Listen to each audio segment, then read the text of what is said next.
चलिए दोस्तों नमस्कार। आज हम देखेंगे फाइनेंस से जुड़ी कुछ प्रश्न महत्वपूर्ण होने वाली है और सभी एग्जामों के लिए बहुत ही आवश्यकता है। सभी एग्जामों में पूछे जाने वाले सवाल है। तो चलिए हम आज देखते हैं पहला प्रश्न। वित्त वर्ष की शुरुआत भारत में कब होती है? तो इसका आंसर हो जाएगा दोस्तों ऑप्शन नंबर 1 अप्रैल, ऑप्शन नंबर सी। चलिए अगला प्रश्न देखते हैं। भारत में बैंकिंग विनियम अधिनियम किस वर्ष पारित हुआ था? तो इसका आंसर हो जाएगा दोस्तों ऑप्शन नंबर बी 1949 को। चलिए अगला प्रश्न देखते हैं। प्रश्न नंबर 3, भारत में स्वनिधि योजना किससे संबंधित है? तो इसका आंसर हो जाएगा दोस्तों ऑप्शन नंबर बी रेहड़ी पटरी वालों के लिए ऋण। चलिए अगला प्रश्न देखते हैं। फिजिकल डेफिसिट किसे दर्शाता है? तो इसका आंसर हो जाएगा दोस्तों ऑप्शन नंबर बी कुल उधारी। चलिए अगला प्रश्न देखते हैं। भारत सरकार की सबसे बड़ी गैर कर या क्या है? तो इसका आंसर हो जाएगा दोस्तों ऑप्शन नंबर बी डिविडेंड। और चलिए अगला प्रश्न देखते हैं। किस योजना के अंतर्गत नागरिकों को पेंशन मिलती है? तो इसका आंसर हो जाएगा दोस्तों ऑप्शन नंबर बी अटल पेंशन योजना। चलिए अगला प्रश्न देखते हैं। भारत में कितने प्रकार के जीएसटी होते हैं? तो इसका आंसर हो जाएगा दोस्तों ऑप्शन नंबर सी 3 प्रकार के। अगला प्रश्न देखते हैं। भारत में डिजिटल लोन फ्रॉड पर निगरानी कौन रखता है? तो इसका आंसर हो जाएगा दोस्तों ऑप्शन नंबर बी आरबीआई। चलिए अगला प्रश्न देखते हैं। प्रश्न नंबर 9, यूपीआई लाइट का उद्देश्य क्या है? तो इसका आंसर हो जाएगा दोस्तों option number C low volume transaction, option number B low value transaction, option number B. चलिए अगला प्रश्न देखते हैं। प्रश्न देखते हैं। भारत में डिजिटल पब्लिक इंफ्रास्ट्रक्चर का उदाहरण क्या है? तो इस पर ए आधार। चलिए अगला प्रश्न देखते हैं। प्रश्न नंबर 11, एनपीसीआई की स्थापना कब हुई थी? तो इसका आंसर हो जाएगा दोस्तों ऑप्शन नंबर बी 2000।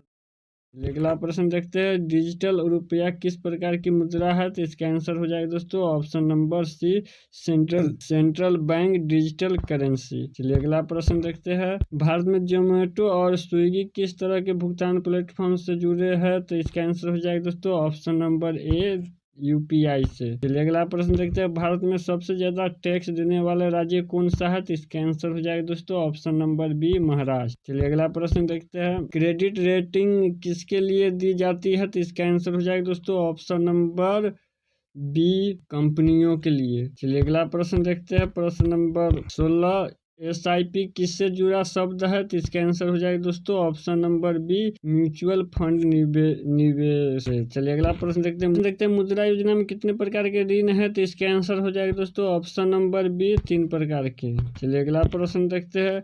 वित्तीय समावेशन का अर्थ क्या है? तो इसका आंसर हो जाएगा दोस्तों ऑप्शन नंबर सी सभी को बैंकिंग सेवाएं उपलब्ध कराना। चलिए अगला प्रश्न देखते हैं।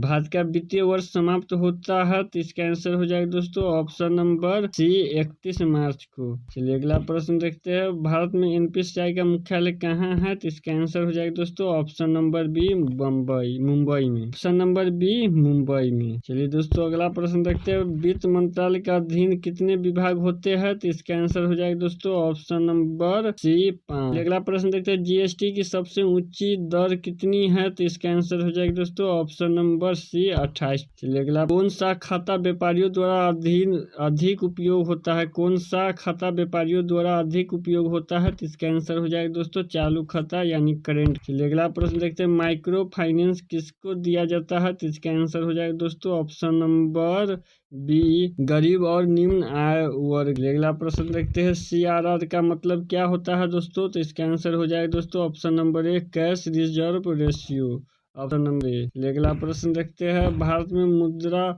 नीति कौन बनाता है? तो इसका आंसर हो जाएगा दोस्तों ऑप्शन नंबर सी आरबीआई। चलिए अगला प्रश्न देखते हैं। बैंक किस प्रकार की संस्था है? बैंक किस प्रकार की संस्था है? तो इसका आंसर हो जाएगा दोस्तों ऑप्शन नंबर बी सेवा।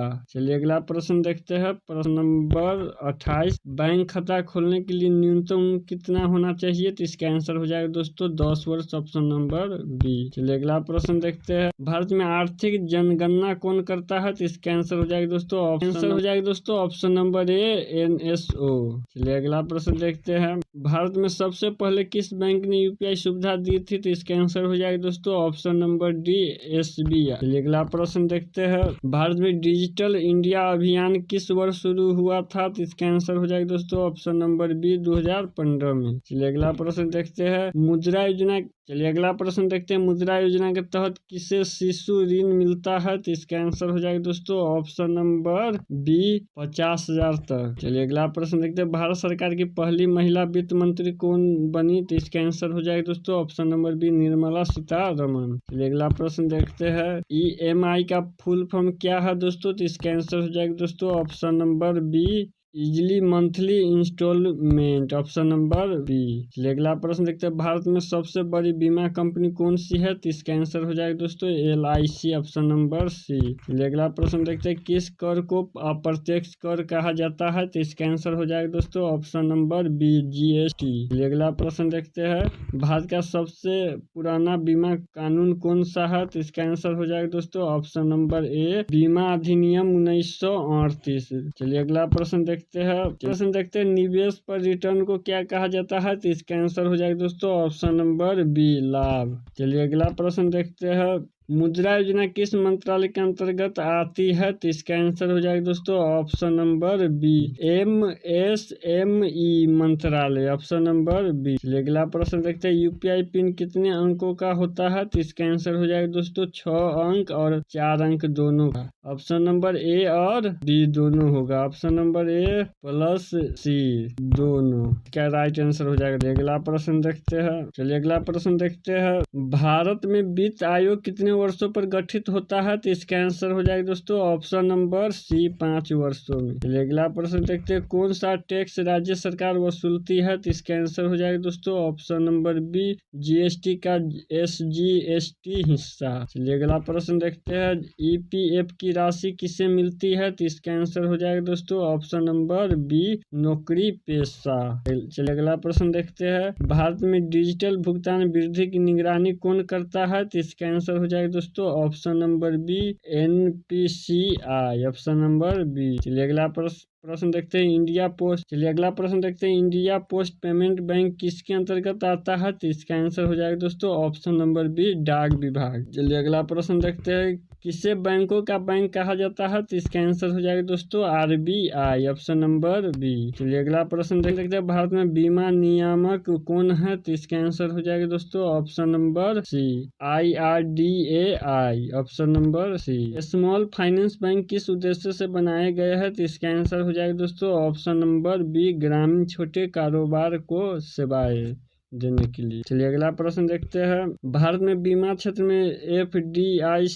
सीमा कितनी है? भारत में बीमा क्षेत्र में FDI सीमा कितनी है? तो इसका आंसर हो जाएगा दोस्तों ऑप्शन नंबर बी 74%। चलिए अगला प्रश्न देखते हैं और लास्ट, स्टैंड ऑफ इंडिया योजना का उद्देश्य क्या है दोस्तों? तो इसका आंसर हो जाएगा दोस्तों ऑप्शन नंबर सी महिला और दलित उद्यमियों को ऋण देना। चलिए आज का वीडियो समाप्त हुआ। वीडियो अच्छा लगा हो तो चैनल को सब्सक्राइब जरूर कीजिएगा। चलिए वीडियो देखने के लिए धन्यवाद।